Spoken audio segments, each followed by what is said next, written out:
there was a big shift at the turn of the century in many fields. You could read this in terms of a pragmatic turn, a turn towards inactivism. So on the one hand, you had a strange inversion in terms of the way that one understood biomimetic sense making in a brain. It's important in the sense that to be an agent, you have to be able to act upon the world. So it's not just about sense making. It's not just about making most of the data available to you. You are an agent and you are in charge of the kind of data and the sort of data that you select actively. Large language models do not actively select the right kind of training data, for example. From the point of view of being an agent, that means that large language models really are not agents, and because they don't have to deal with the problem of selecting the data upon which they will train themselves, they don't show the features that you would expect of a more natural intelligence, which is curiosity.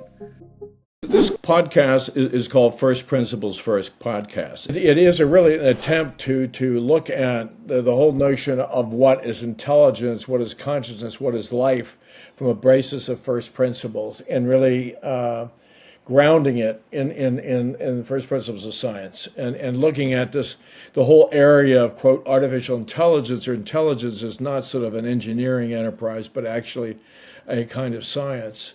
And so we're a podcast is different in that we're sort of really trying to see how the science is growing, and is there a new scientific paradigm coming out, and what are the different points of view on that, and what are the things that have to happen. But one of the things I have to acknowledge is that I wouldn't be doing this podcast if it weren't for you. I really, you're having discovered, you through Maxwell, and I mean, on those early conversations, it was like the heavens parted. It was like, oh my goodness, Judea Pearl, Markov phalanxes. These are things that it suddenly put a lot of things in perspective in the way that you're looking at it. And I had my own background in Ross Ashby's stuff as a graduate student, with looking at the law of requisite variety and cybernetics, and did my master's thesis in that area, and do simulation of very primitive cognitive agents that were way back then. And then I got into the MIT AI lab and we started doing, it was more of a symbolic AI, but modeling cognitive processes taken from psychoanalytic transcripts, and that was a book. But then to see what you were doing and coming at it from both as a psychiatrist, as an MD, and a neuroscientist, and then getting these fundamental principles, it just struck me that the field is in a whole new level of evolution that was not there before. There's a lot of energy, and that combined with what's happening with LLMs and the transformer models, and it's just, we're in a very different place.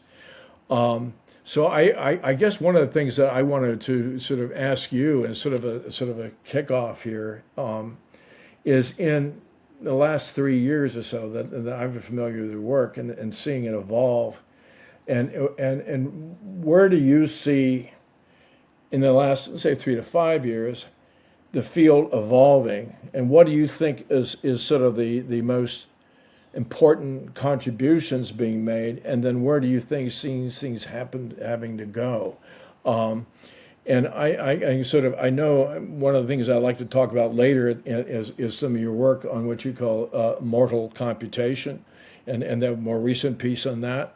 I'm also very interested in, as I referenced you earlier, your piece on communication and language. I think that's really where being able to have your approach to language is very different than has been the traditional one, but opens the idea of synthetic languages, of new observer languages, that I think creates a huge opportunity here. And what we're trying to do is put this in the context of many of your colleagues. So Chris Fields was on earlier, Don Hoffman was on earlier, the regular suspects, as it were, but evolving. I mean, really sort of saying, okay, where's the commonality? Where's it going? Where do you see this? And then in the context also of sort of a next generation of rethinking of what artificial intelligence is, because I think people are starting to question the the dominant paradigm and narrative that you see right now. I mean, I think that's sort of it's sort of like, well, maybe that's not quite right. It's not. There are all sorts of issues of massive computation, parameterization, lacking causal models, cannot explain themselves, this kind of thing. But so just and take it where you feel it deserve the conversation deserves to go. So I'll open that with those sets of preambles and caveats. Right. So there's lots to talk about then. That's right. So yeah, it's a broad church, artificial intelligence, and my normal response is to say that I'm not sure I know very much about artificial intelligence. So I know a lot about natural intelligence, and I think that biomimetic theme is going to be recurrent in our conversations. Um, I'm just reflecting upon your early grounding in cybernetics. I think from the perspective of what's been happening recently. And perhaps by recently, I'll take it back to the turn of the century. So in my world, the world of the life sciences and trying to understand sentient behavior in its many guises, there was, I think, a big shift at the turn of the century in many fields. You could read this in terms of a pragmatic turn, a turn towards inactivism, embodiment, the four E's approach that came along hand in hand in the cognitive neurosciences with a uh, view of the brain as a predictive machine, a statistical organ that was trying to make sense via prediction. So the convergence of these two themes um, I think really empowered, or one could say that both of those themes mutually empowered each other. So on the one hand, you had a a strange inversion, as Dan Dennett would say, in terms of the way that one understood sense making, biomimetic sense making in a brain, in any creature that had some sort of ability to make sense of its sensory impressions from the environment. So the view in the 20th century might have been a very much David Marr-like view, and of course you will have grown up in that era.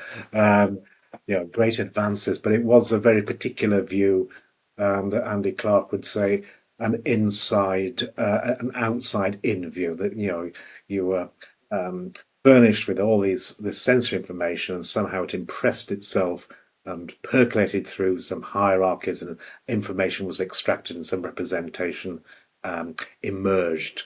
Uh, that can become contrasted, I think, with the 21st century view, which is much more of an inside out, emphasizing the brain as a constructive organ that is, or any intelligent artifact, um, as a constructive organ that's generating predictions of what I would sense if my hypotheses, my fantasies about what was generating that content, that sensory data, was correct, and then revising and updating the Bayesian beliefs or the representations in order to provide a good account, an accurate account of the sensory impressions, and you could then spin off things like predictive coding as a particular implementation, which has been quite popular in neuroscience, and in the past 4 to 5 years has been taken much more seriously as an alternative to backpropagation in machine learning.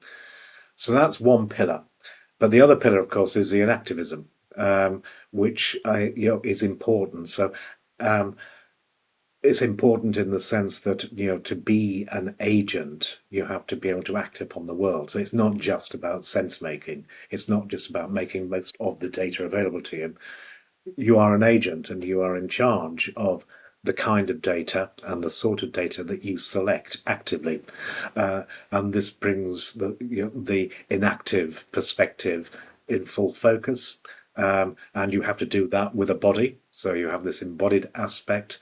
So now we're talking about agents that make sense. We're talking about active sensing, active perception, active inference, where there is a particular focus on the inactive aspect of gathering the right kind of data.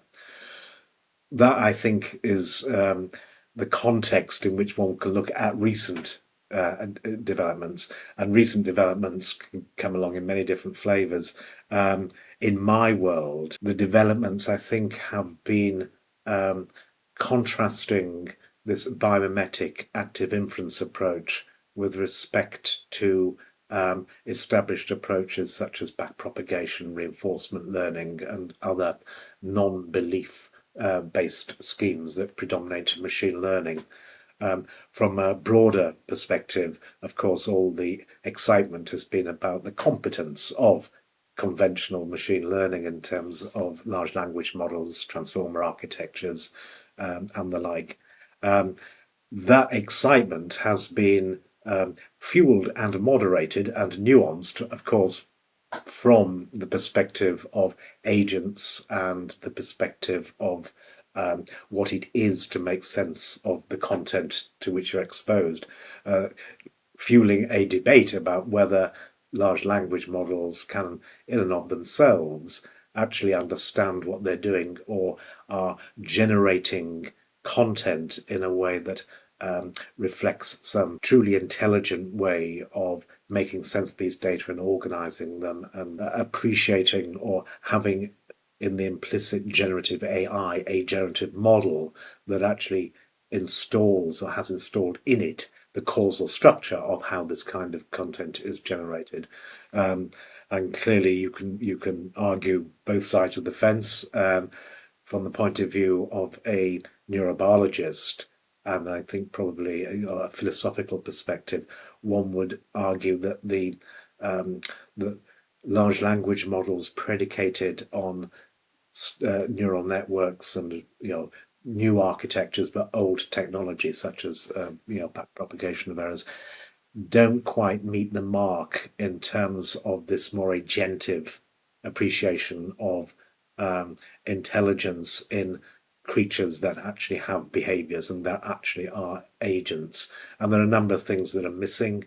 First of all, agency in and of itself. Large language models do not behave. They do not actively select the right kind of training data, for example, and all the inherent costs, both conceptually, philosophically, financially, and in terms of literally the cost of buying the chips and running them, that entails. And from the point of view of being an agent, that means that large language models really are not agents, and because they don't have to deal with the problem of selecting the data upon which they will train themselves, they don't have that kind of general capability that, or they don't show the features that you would expect of a more natural intelligence, which is curiosity.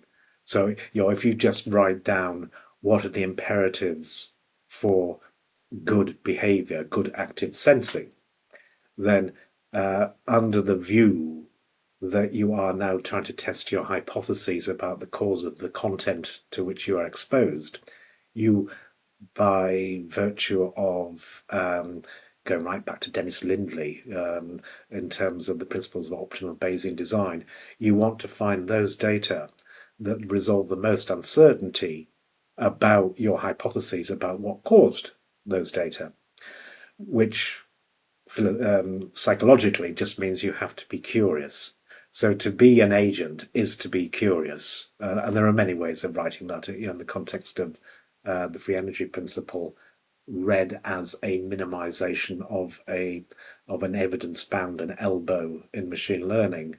This would be a statement that in minimizing variational free energy, you are maximizing the evidence for your models of the world, which somebody like Jacob Howe would call self-evidencing. So that means all behavior is just in the service of seeking out sensory evidence for your generative world models, which is just a statement that we are all curious. Well, if we're intelligent, and we are, then we are, quintessentially curious machines. So, you've put that kind of criterion against large language models, and you probably fail, or they would fail to qualify as, a biomimetic intelligence or anything approaching natural intelligence. Do you think that it raises a number of points? I mean, does natural intelligence have to be biologically embedded, or can it be? I mean, there are. I mean, we had Don Hoffman on here before, and I get there was a certain notion that he would argue that there is the space time is not fundamental, and that you would have the notion that it's sort of the realism is really underlying that is a conscious realism, and that there's this intersection between the classical world and the quantum world. And he even go before that, he goes beyond that and talks about positive geometries. But in order to understand consciousness, our awareness. I mean, I think Chris feels they're similar in this. There is a form of quantum computing within a living thing as it brings it into space time. I mean, and do you subscribe to that, or a variant of that, or was that an Yes, accurate? I do. Okay, you do. Yeah, Oh, that's accurate, interesting. inclusive, and expressive. Well, Yes. I put your papers into Chat GDP 40, and Chris Fields, and I asked them to the extent to which you two agreed, and I said no, you had a different point of view. So I there we go. Oh, right.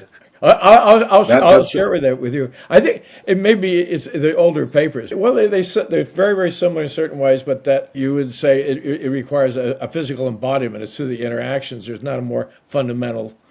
I think that's what I'd have to review it. That's what the paper said, or the response said. But you would agree with that. So right. you would agree with that. No, I usually subscribe unreservedly and uncritically to anything that Chris Fields says. So I'm very disappointed myself on the other side, and it's certainly not true.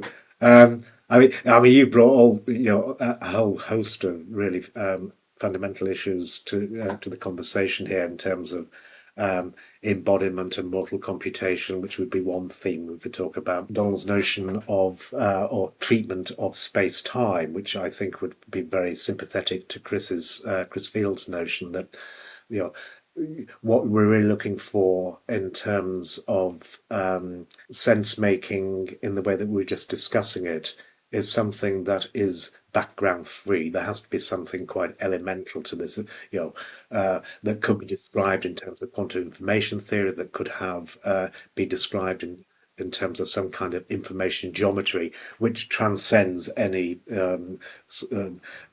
kind of rhetoric or concept that we bring to the table, including space and possibly even time. And indeed, Chris would argue, as would many people, that even time is a construct. So before, I was talking about this sort of predictive processing view, this inside out generation of hypotheses, fantasies that would, I think, include space and time. So I would be in full agreement with both of my esteemed colleagues here that sort of space time and all of this kind of background is just a construct. It's just So it's like a, so.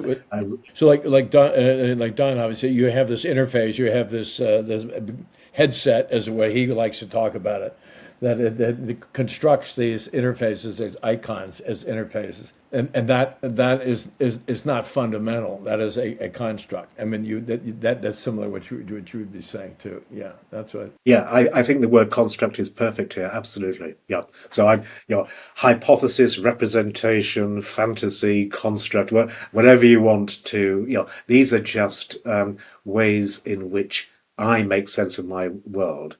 I'm inferring that you use the same kind of constructs because we have language, but in the absence of any communication, this would be entirely sort of bound to my particular brain.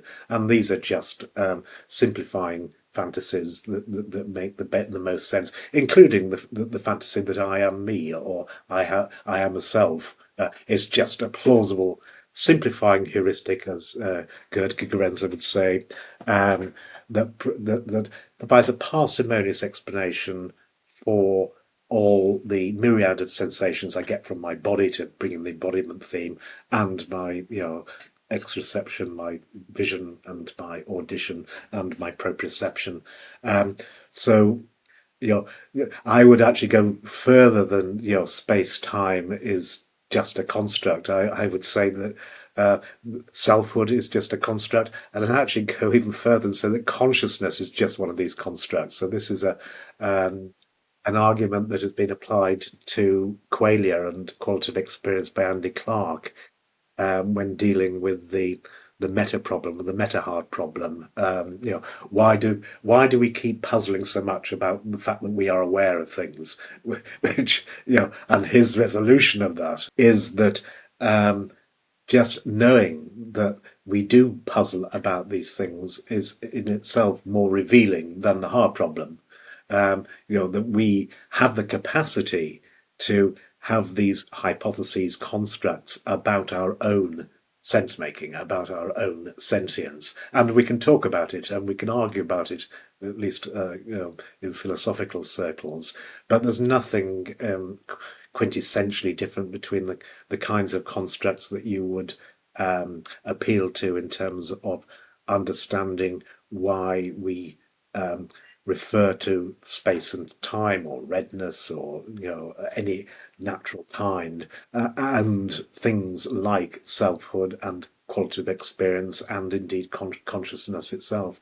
These are just simple explanations for our sensory impressions. And I should just emphasize that there's a principal reason why these have to be sort of simple constructs that are, and they are pure constructs. I was going to say that are, if you like, not the reality, and in a sense that has to be the case because we construct them to explain any reality, and because you don't need to even induce any sort of physical realism for this to be the case. But these constructs, they have to comply with this imperative for self-evidencing. And a very simple equation here, I think, sheds quite a lot of light on the drive for simplicity.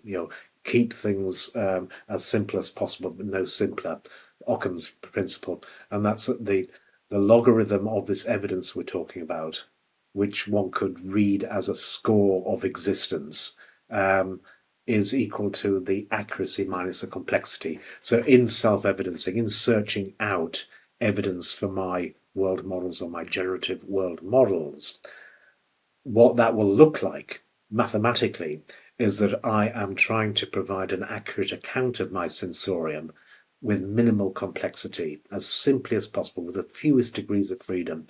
So things like I am me, I am a self, is just one nice construct that really simplifies things. And perhaps I should say, me in this particular state of mind, or that state of mind. That's probably operationally more relevant. But these are just constructs that are emergent from the very nature of evidence, which entails this complexity cost. And we can take that, in many directions. We could talk about the thermodynamics of the complexity cost. But I think from the point of view of this conversation, what that means is we are in search of, or we will always look as if we are building constructs that provide the simplest account of the sensorium, such as space-time. So I mean, one of the things that Don Hoffman talked about was he talked about, I mean, his evolutionary nature of sort of the self-deception. What he called, he says, fitness is sort of wins over truth, and I think this is one of his thing, the constructs that he uses, and I sort of get it, and I see what he's getting at, but I'm not sure what truth is in that sense. And I also think that we are creatures with limit. This is where I get back to the Ashby and the law of requisite variety in models, and sort of saying, well, our sense of truth is limited to our bandwidth. In some sense, our band capacity is that's our sampling, and that the extent to which we can have truth is the extent to which you can generate requisite variety. But it doesn't mean there's any absolute truth to that at all.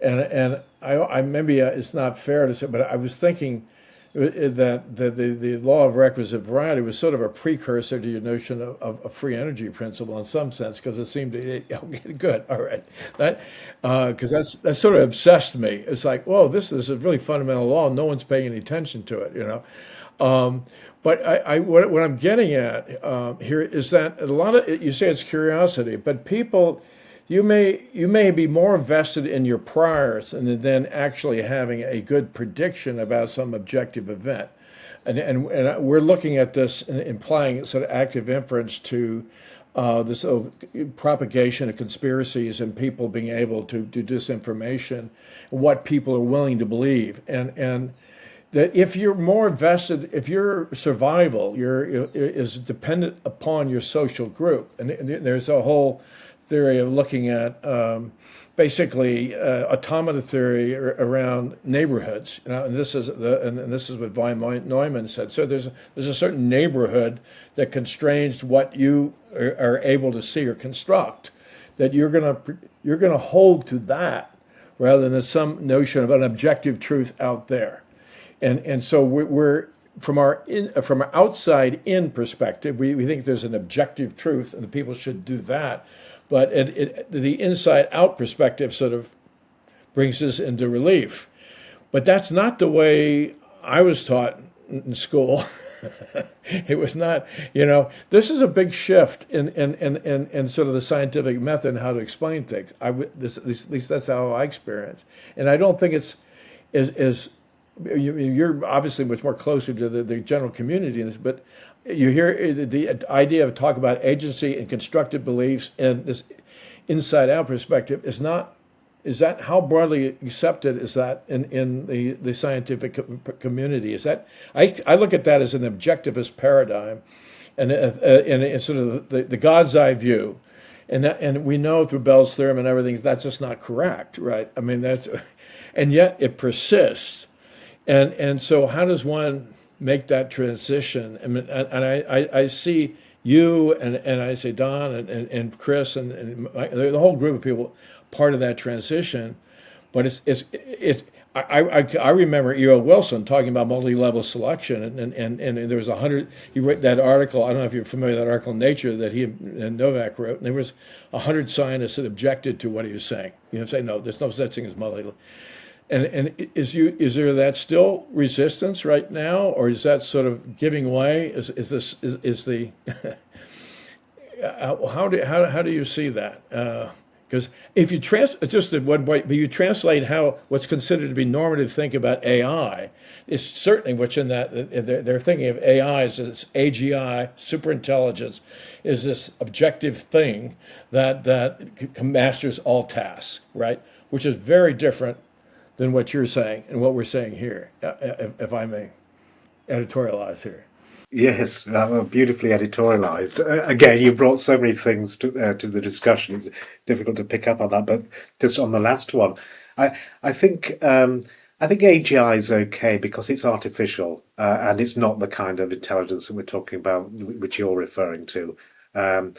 So let me just pick up on a couple of themes. First of all, the truth versus being adaptively fit, being self-evidencing. Absolutely, there is no truth. Well, I mean, I don't know. I couldn't even think as a physicist. I could not think of anywhere to put truth into any calculus or description of the universe, and I'm sure people like Carlo Rovelli, in terms of relational quantum theoretic approaches, right back through to Jaynes and maximum entropy principles and maximum caliber principles in measurement. It's all relative. And it's all about the way you measure. So this is the metrological view of physics. So I think if you spoke to physicists, they would have absolutely no problem saying, yeah, it's just the way you build constructs on the basis of the way you measure it, and the way you measure something is quintessentially relational. There is no truth. So, and the other points I wanted to pick up on, I'm surprised you said that you were brought up to believe that there was an objective reality, because if you include your early experience with cybernetics as part of your being brought up, you I know, was fighting that. I mean, that was not a popular position to have. That was not. I mean, that was not. Cybernetics was considered to be in my vintage. It was considered to be way out there. And the reason I was interested is you had feedback loops, and you had a rigorous way of talking about agents, but I think Ross Ashby and people like that were not considered mainstream at all. I mean, you have to. I mean, in my generation, you had B.F. Skinner. It was that was the dominant notion. I mean, I remember almost failing a class, an undergraduate class in psychology, because I think, well, gee, maybe there's interior structure. There's something as a cognitive structure. And it was like, no, wrong. It was like that was such a dominant. And it took Chomsky really to in the review of verbal behavior to sink Skinner. But then even after that, you had the cognitive. It was hard to make inroads into these things. Um, and any notion of intentionality or agency was considered, blasphemous. It was not good for your career. I didn't know that. That's very useful Really, to hear. really. 'Cause Oh, geez. I all the right-minded thinkers were sort of inherited from Ashby and Turing, I lump them together because they were all, along with people like Horace Barlow, who are, still, I think, a great theoretician in the UK. They used to belong to something called the Ratio Club, and they actually used to meet in the building in which I work, or just Oh, next door. fantastic. Um, so, Fantastic. these are probably the sort of the bad boys of theory, but from my point of view, these are the grandfathers of the way that we currently think about things. You've mentioned the law of requisite variety. You're absolutely right, and of course, that law of requisite variety um, goes hand in hand with the good regulator theorem, which is just a cybernetic statement of the importance of having a good generative model. And notice that the law of requisite variety now um, has a strong statement about the complexity we're talking about, the degrees of freedom that an agent has to entail in order to dance with her environment.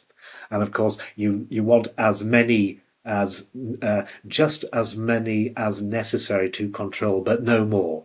And that's exactly that sort of exactly that, if you like, well, an early way of stating this pressure to find accurate but simple accounts, which you also find in algorithmic complexity. You can formulate exactly the same arguments in terms of Kolmogorov complexity, and then work through Slonimov induction through to universal computation. So wherever you look, there is these fundamental laws of the way that we measure our world. We observe our world, or we relate or exchange with our world. That I would have thought, I didn't realize this, but I would have thought meant that cybernetics was the first dawn of that kind of insight, which is now completely entrenched and prevalent in. It just wasn't mainstream, and I mean, in the American academics, and at least in my sampling of that, even like the Santa Fe Institute, I was when they got it formed, it was considered to be, oh my goodness, that's sort of iffy. I mean, it's interdisciplinary, it's squishy. This is not real. It was very much disparaged, and yet. I mean, one of my favorite people, I'm sure with you, was Warren McCulloch. And I was a kid and I had an opportunity to meet him, and he was such a character. I mean, in his book Embodiments of Mind, just sort of boom. I mean, he was one of those people, but it was not considered. It was sort of off to the side, I guess, from my experience, particularly going into linguistics too. I mean, that was like no. I mean, but I think now, I mean, one of the things I wanted to ask you about, and I think is so fundamental, and Chris brings this up, is you start thinking, and this is part of Michael said, that each cell has its own observation, and that does its own calculation. I think Michael made the point that well, what's the difference between a brain and a cell? And he would say there's a lot going on these substrates, and so that when you have all these cells who have their own observations and their own, then how do they come together and create a new, preserve their own interior state and yet create another state? What is the mechanism for that to happen? And how do we, I mean, I think that's so powerful because right now we organize our societies in this very mechanical, stratified, siloed way. And so we have what is true. And another point that Chris makes is what is true is above is also true below. There is a set of principles that organize, which is to me is really profound, and very different than how we think of hierarchy and structure, and how, again, it's an outside in versus inside out perspective. But do you see you having sort of the ability to model how those different consciousness come aligned, and then we create how they retain their own identity versus creating a coherent new form of organization? Is that something that can be rendered or has been rendered into a formalism so that one can apply in different domains? Yes. Well, you know the answer to that question because we wrote a paper about it. So Well, I was, let's unpack that I was just let's setting it pretend we up, but you So, yeah, I can't remember whether I said, but certainly I do remember. Normally I subscribe to everything that Chris says, and we sort of emphasised previously the background-free offering of a quantum information theoretic treatment of agency, intelligence, whatever.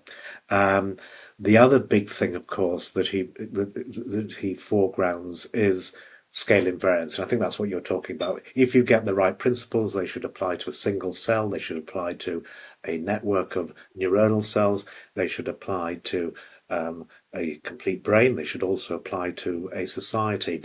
So I think that what you're speaking to is the scale-free aspect. And as soon as one does that, one has to answer some deep questions about what I guess George Ellis would call sort of top-down versus bottom-up causation. How does one scale contextualize and emerge from the scale below? And you can't have a cell take the sixth dendritic process on my 332nd cell in CA3 of the hippocampus. That can't exist unless I got a hippocampus, but the hippocampus can't exist unless I got a brain. And the brain can't exist unless I got a body. The body can't exist unless I'm in a family or an institution and in the right kind of ecosystem, right up to an evolutionary level. So you need to have the same principles in play at every scale before anything can exist. And of course, you can invert that. You know, in order for me to have a brain, I have to have a collection of self-sustaining, autopoietic, good regulators called cells, and they then in turn will have to have the right kind of macromolecules and intracellular dynamics. So take this up to the level of interpersonal exchange. I just want to pick up on something you implicitly referred to before, which was you know truth in a moral sense, being an alternative way of thinking about how we understand the ecosystem, the social ecosystem, the cultural ecosystem that we now have to fit with. And by fitting, I'm implying how we maximize our adaptive fitness in the sense that we adapt our world models to provide a good explanation and to fit this particular niche, and implicitly say that the quality as measured by the model evidence of our world models just is adaptive fitness, and therefore it is the thing that looks as if it's being optimized at an evolutionary scale. But the phrase I want to get in is cultural niche construction. That because you've got this inactive aspect, it's not just a question of adapting to this world. Because I'm an agent, I create this world. We create this world. So the world is that we are trying to adapt to is actually co-constructed by the things that are doing the adaptation. That to me is, I think, an important insight, which is an insight that can play out implicit in your question at multiple scales. To be an organ or to be a cell in an organelle, I have to adapt to my neighbours in the same way that you and I have to literally adapt to our neighbours on the street. Well, that is what is missing, I think, in current AI. Because if you look at current AI, and I'm reflecting upon your smiling anger at Skinnerian dominance in American in American sort of behaviorism. Um, from my point of view, that did even more damage. It did a lot of damage because that then led to behavioral reinforcement learning and the attendant psychology, and that in turn led to this, I think, implausible um, focus of machine learning on optimizing reward or reinforcement or some value function. There's two problems with that. First of all, you don't know where the value function comes from. So someone like Jeff Beck would say, well, who's going to solve the value function selection problem? So just assuming that there is some value function that can explain behavior in a Skinnerian sense or in a reward learning or reinforcement deep RL sense, I think is a really dangerous assumption. But notice also that this just provides an optimization criteria for a single agent without any reference to or nod to the fact that we're talking about an ecosystem of agents that have to get along together. So, you know, this is the biomimetic view of intelligence is that it is distributed and it is jointly constructed and jointly owned. There is no place for just optimizing a particular value function for this artifact. It just doesn't make any sense. And of course, you know, large language models, I think, are possibly an interesting example of that because why are they successful? They're only successful because they actually speak to everybody else. So it is actually, I think, quite interesting just to look and ask why, of all the things you could optimize. I mean, if you think of machine learning as a really impressive engineering endeavor that has brought some beautiful functionality to the table, which you could summarize as universal function approximators. I'm going to give you a universal function approximator. It may cost to run $1 million. You may need your own power station, but it's a universal function approximator. What are you going to do with it? And what we've ended up doing with it is generating pictures and language. And that's it. That's what we've ended up doing. Of all the things we could have done, what have we ended up doing? Generating wonderful poetry, slightly misrepresentations of me and Chris Field's attitudes to space. And you ask yourself, well, why? Well, I think it's simply because it is that kind of content generation, that kind of generative AI that speaks to what we actually are trying to optimize, which is to resolve our uncertainty about the denizens that that co-occupy our ecosystem. And of course, that brings center stage language.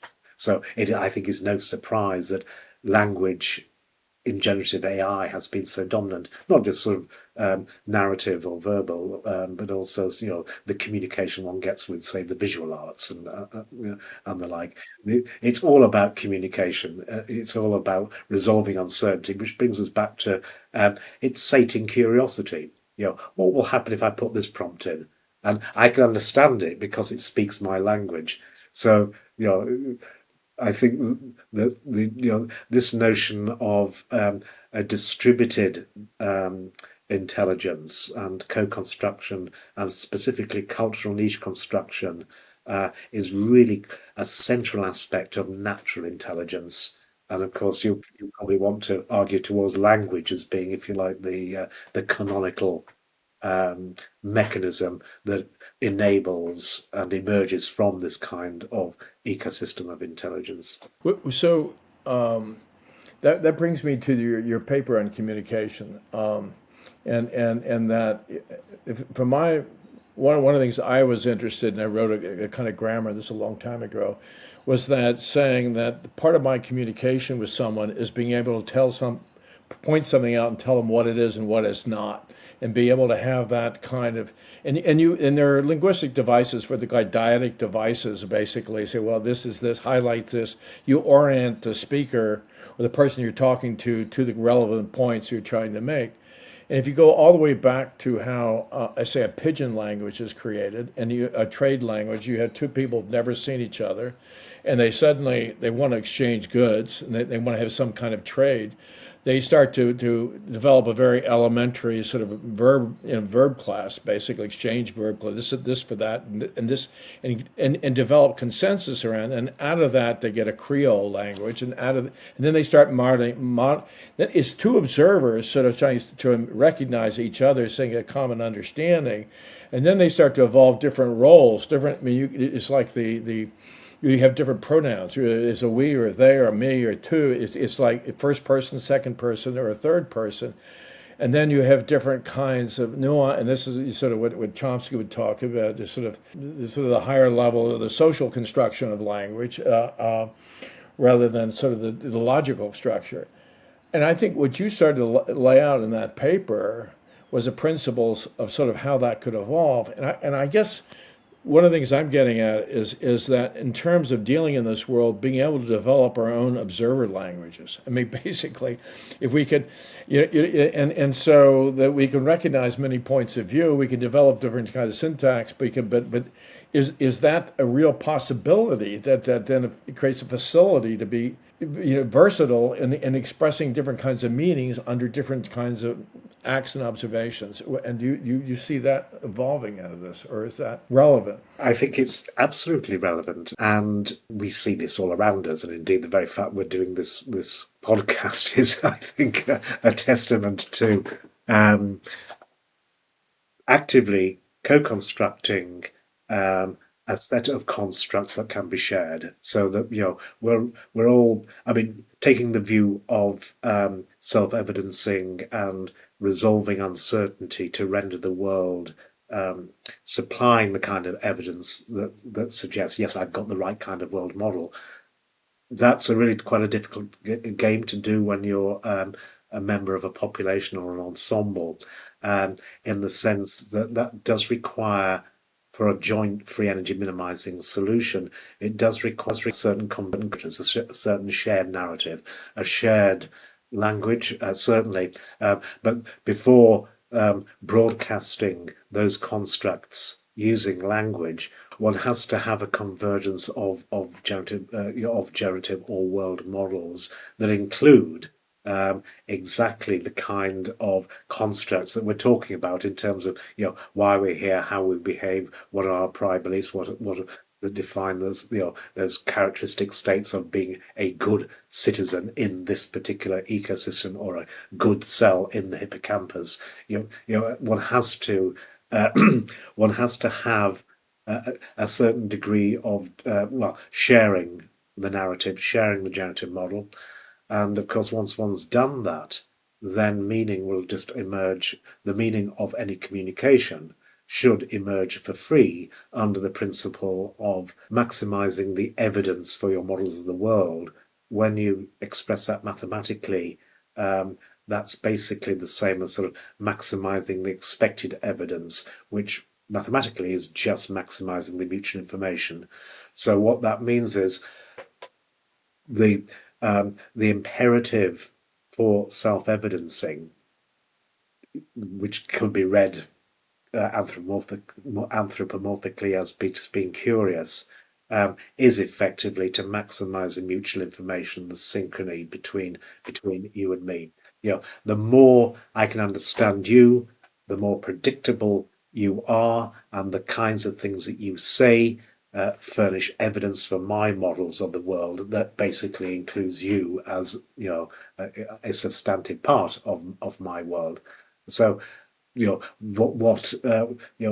I think what you were driving at in terms of reference to the paper was the observation that you can use exactly the same principles that underwrite the law of requisite variety and the good regulator theorem, right through to the free energy principle in its sort of physicsy incarnation, to show that the emergence of language is a necessary aspect of this kind of um, self-evidencing, but together in an ecosystem.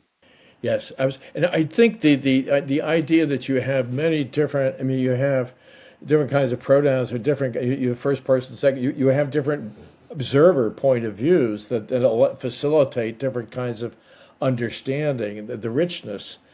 And I guess that if we're going to live in this world in which are we going to deliberately have our own observer languages to accommodate these different kind of complexities and cohabiting the world with this new kind of consciousness? That's sort of a semi question to you. Is that a natural evolution of language into another capacity? And there are certain rules for almost ethical rules of saying, well, here's a pathological form of speech. Here's actually an attempt to establish mutuality, mutual understanding. That you actually have guidelines for things. This is not random. This is not arbitrary. There are principles by which one interacts and has honest communications, and those are necessary for adaptation. I mean, you're starting to get a foundation for some kind of ethical criteria for that. I mean, this is a conversation I had with David Silverswig. I don't know, David is at Harvard Medical School, and he's talking about etiological pathologies. Saying, well, I mean, is there really a new kind of medicine that can be applied to this, in being able to identify sort of collective cognitive pathologies is embodying certain kinds of pathological behaviors. Yeah, well, I think that's a fascinating perspective. And my thoughts immediately turn to understanding psychiatric syndromes from the point of view of failures of the right kind of self-evidencing. Um, and usually the story that emerges, the pathologies that you see both in psychiatry and neurology, when looked at through the lens of this self-evidencing or active sensing, are those that can be read as attention or filtering, um, selecting selecting the right kind of data and the right kind of sources. So placing the right epistemic trust in a particular news channel or social media or person, teacher, priest, whatever. So if you get that wrong, things can go haywire. So the story here is that all sentient behavior is active inference. It's all, at the end of the day, measurement, inference, observation, or building constructs on the basis of your measurement or observed content. If that's true, what is pathology? Certainly, what is psychopathology, either from the point of view of an individual or from the point of view of a society? Fake news, polarization, then it must be some kind of false inference. And what's the easiest way to make type 1 and type 2 errors, by which I mean inferring something is there when it is not, like a hallucination, or type 2 errors, inferring something is not there when it is a denial. So in psychiatry, this would be neglect syndrome or achinosia, a failure to recognize something which is present, but you do not perceive in the sense of recognizing or building the right kind of construct. Well, the easiest way to break that is by, for example, if you're making an inference using a classical t-test, the easiest way to break that is by misestimating the confidence or the precision afforded this sensory evidence. And that's just a statement from the point of view of psychology of a failure to attend in the right kind of way. Or, I think more interestingly, the complement of attention, which is called sensory attenuation. So to ignore stuff. So we spend most of our life judiciously ignoring lots of evidence, particularly when being an agent. So think about Parkinson's disease, which is a condition um, characterized by very slow movements and a failure to realize or initiate intended movements. One simple explanation for that is you can't ignore the fact that all your muscles are telling you you're not moving. So this theme of a failure of sensory attenuation, I think, is a really quite useful. Some people have actually brought that to the table to explain our inability to respond, say, to the climate crisis. we can't ignore the fact that we actually have no that our actions have no effect as individuals, and because we fail to attempt all that seeming evidence that we are disempowered, we are futile, or our actions are futile in the sense they make no difference, renders us Parkinsonic. You're immobile. And this, if you like, is a particularly pernicious kind of pathology, because if you don't act, you can never gather any evidence to challenge your hypotheses. And you see that in things like depression and obsessional compulsive disorder, or withdrawal, for example, agoraphobia. So you can now translate this kind of pathology to a societal level, and just think about how people actually use sensory attenuation, which is basically denying or precluding or attenuating news, basically, newsworthy information from your senses, but you could also articulate this in terms of news. And what it means is that in order to act either cooperatively or adversarially, you have to ignore the consequences of your action. So I'm just thinking here about atrocities, war crimes, for example. They can only be prosecuted if you ignore or you are denied access to the consequences of your of your action. And of course, the organs of that sensory attenuation are basically access of the free press, or state-controlled release of this kind of. So that all predicated on not the content of language or communication, but its availability and accessibility, and how much truthiness or precision we afford, how much epistemic trust we afford different sources of information. I think that's where the pathologies lie. That's That's really good. That's really well. What you're saying though is you're setting certain principles, social principles, for an organization to have a healthy culture, and what are the prerequisites for that? And I think the ones that we've had are quite, dated. I mean, they're sort of 17th century concepts. And now you're setting up a set of conditions or principles that would, in order to able to accurately respond and make accurate predictions, there's certain features and principles you have to follow. This is what interests me a lot, because it translates into new legal regimes, new kind of governance regimes, and on a principled basis. It's not a he said, she said. No, this is actually, if you don't do this, these are the pathologies that result. It's not a question of free speech. It's a question of this is an addictive, this is a captive behavior. And that's a very different way of approaching these policy issues. And one other thing, I know we're just almost our time limit, but I want to ask you one other question, and that is that the free energy principle and active inference has been equated to sort of a computational version of the scientific method, of a version. I mean, this is Bert de Vries talks about this in Principled AI, yeah. and so one of the things that we're experimenting with is, can you take that and embody it in a lot of social processes? In other words, can it be a condition for governing a number of social processes? And one of the obvious ones that we're exploring is legal. There's the similarity between scientific method and jurisprudence is very similar. Sir Roger Bacon was he was the father of scientific method, and he was also a attorney general. He was sort of working. So these things are very similar. And do you have a really principled basis for gathering evidence? What's the admissibility of evidence? What's the appropriate making predictions? And then, and so and then what is the underlying logic for that you can apply? But also for economics, it becomes a different framing of it. And what I'm toying with is, and we're trying is how do you, this is what they call decentralized science, as a form of embedding that in a number of different kind of social processes. And because we're talking about something that's scale-free, domain-free, you're maintaining these principles across different structures. It strikes me, does that seem to you a sane thing to do?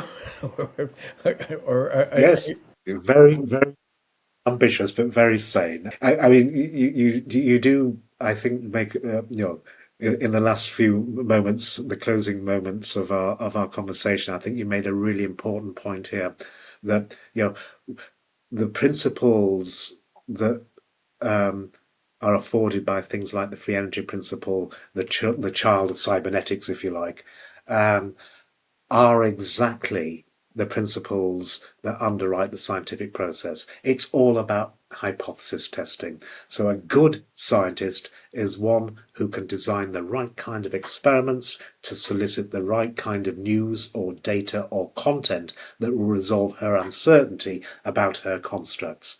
So there's something quite fundamental. This is what I meant by being curious. We're all, by our very existence, little scientists and optimal little scientists. So putting those principles into fintech or to the legal processes, I think is a wonderful idea.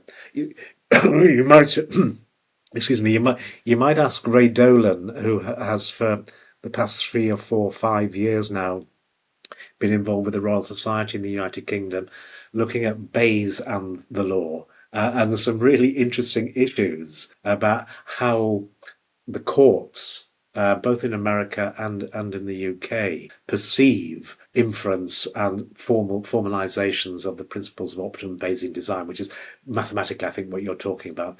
How do I perform an experiment on the world to get the right kind of evidence that ensures I get the right conclusions or belief updating?